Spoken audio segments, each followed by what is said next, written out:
ಮಂಗಳೂರು ಬೆಂಗಳೂರು ರಾಷ್ಟ್ರೀಯ ಹೆದ್ದಾರಿ 75ರ ಅಭಿವೃದ್ಧಿ ಕಾಮಗಾರಿ ಮತ್ತೆ ಆರಂಭಗೊಂಡಿದೆ.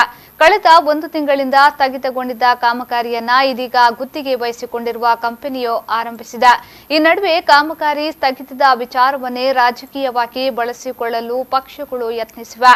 ಕಾಮಗಾರಿ ಸ್ಥಗಿತಗೊಳಿಸಲು ಕೇಂದ್ರ ಸರ್ಕಾರದ ನೀತಿ ಕಾರಣ ಎಂದು ಆರೋಪಿಸಿ ಪಾದಯಾತ್ರೆ ಪ್ರತಿಭಟನೆಯನ್ನ ಕಾಂಗ್ರೆಸ್ ಪಕ್ಷ ಈಗಾಗಲೇ ಮಾಡಿದೆ. ಈ ನಡುವೆ ಕಾಂಗ್ರೆಸ್ ಪಾದಯಾತ್ರೆಗೆ ಹೆದ್ದಾರಿ ಕಾಮಗಾರಿಯ ಗುತ್ತಿಗೆ ಪಡೆದ ಕಂಪನಿಯಿಂದ ಹಣ ಪಡೆದಿದೆ ಎನ್ನುವ ಆರೋಪವೂ ವ್ಯಕ್ತವಾಗತೊಡಗಿದೆ.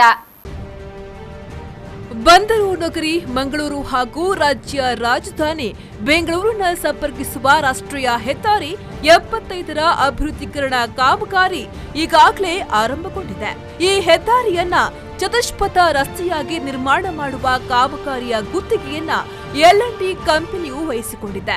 BC ರೋಡ್ನಿಂದ ಅಡ್ಡಹೊಳೆವರೆಗೆ ಈ ಕಾಮಗಾರಿಯನ್ನ ಕೈಗೆತ್ತಿಕೊಳ್ಳಲಾಗಿದ್ದು, ಗುತ್ತಿಗೆದಾರ ಕಂಪನಿಯು ರಸ್ತೆಯ ಅಗಲೀಕರಣಕ್ಕಾಗಿ ರಸ್ತೆಯ ಇಕ್ಕೆಲೆಗಳನ್ನು ಅಗೆಯುವ ಪ್ರಕ್ರಿಯೆಯನ್ನು ಆರಂಭಿಸಿದೆ.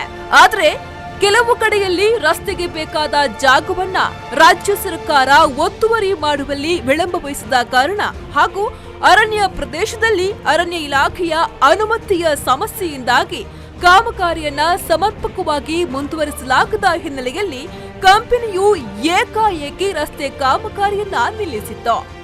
ಈ ನಡುವೆ ಕಾಮಗಾರಿ ವಿಳಂಬ ಹಾಗೂ ರಸ್ತೆಯ ಇಕ್ಕೆಲೆಗಳನ್ನ ಅಗೆದು ಹಾಕಿದ್ರಿಂದ ವಾಹನ ಸಂಚಾರಕ್ಕೆ ತೊಂದರೆಯಾಗುತ್ತಿದೆ ಎಂದು ಆರೋಪಿಸಿ ಕಾಂಗ್ರೆಸ್ ಪಕ್ಷ ಇತ್ತೀಚೆಗೆ ನೆಲ್ಯಾಡಿಯಿಂದ BC ರೋಡ್ವರೆಗೆ ಪಾದಯಾತ್ರೆಯನ್ನು ಕೂಡ ಹಮ್ಮಿಕೊಂಡಿತ್ತು.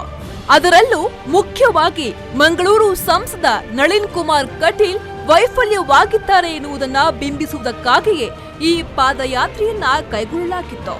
ಆದರೆ ಇದೀಗ ಈ ಪಾದಯಾತ್ರೆಗಾಗಿ ಕಾಂಗ್ರೆಸ್ ಪಕ್ಷ ಗುತ್ತಿಗೆದಾರ ಕಂಪನಿಯಿಂದ ಹಣ ಪಡೆದುಕೊಂಡಿದೆ ಎನ್ನುವ ಆರೋಪವನ್ನ ಮಂಗಳೂರು ಸಂಸದ ನಳಿನ್ ಕುಮಾರ್ ಕಟೀಲ್ ಮಾಡಿದ್ದಾರೆ. ಅದಕ್ಕೆ ಬಣ್ಣ ಹಚ್ಚುವಂಥ ಕೆಲಸ L&T ಅವರು ಹೋಗಿದ್ದಾರೆ ಅಂತ ಹೇಳೋ ಸುಳ್ಳು ಕೆಲಸ, ಜನರನ್ನು ಮೋಸ ಮಾಡತಕ್ಕಂಥ ಕೆಲಸ, ಪಾದಯಾತ್ರೆಗಳ ಮುಖಾಂತರ ನಾಟಕ ಮಾಡತಕ್ಕಂಥ ಕೆಲಸ ಕಾರ್ಯ ನಡೆದಿದ್ದಾರೆ. ಪೂರ್ತಿ ಸುಳ್ಳು.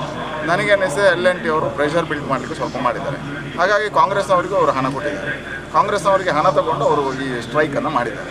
ಇದರಲ್ಲಿ ಕಾಂಗ್ರೆಸ್ನವರಿಗೂ ಗೊತ್ತಿತ್ತು ಅದು ಹೋಗ್ಲಿಕ್ಕೆ ಆಗುದಿಲ್ಲ, ಎಲ್ಲ ಅವರೇ ಟೆಂಡರ್ ಕೊಟ್ಟಿರುವಂಥ.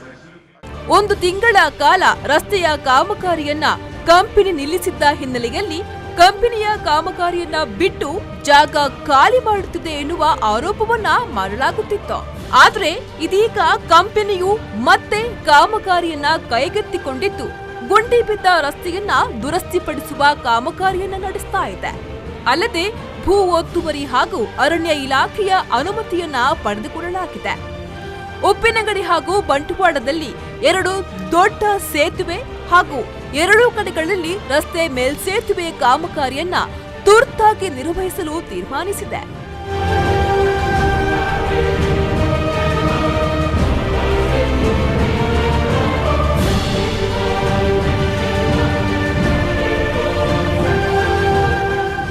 ಒಟ್ಟಿನಲ್ಲಿ ಕಾರಣಾಂತರಗಳಿಂದ ಸ್ಥಗಿತಗೊಂಡಿದ್ದ ರಾಷ್ಟ್ರೀಯ ಹೆದ್ದಾರಿ ಕಾಮಗಾರಿ ಆರಂಭಿಸಿದ್ದಾರೆ. ಆರೋಪ ಪ್ರತ್ಯಾರೋಪಗಳ ನಡುವೆಯೂ ಸಂಸದ ನಳಿನ್ ಕುಮಾರ್ ಕಟೀಲ್ ಅವರು ಶೀಘ್ರ ರಸ್ತೆ ಕಾಮಗಾರಿ ನಡೆಸಿ ಪೂರ್ಣಗೊಳಿಸುವಂತಹ ಭರವಸೆಯನ್ನ ನೀಡಿದ್ದಾರೆ. Praveen Kumar, V4 News 24/7 Puttur.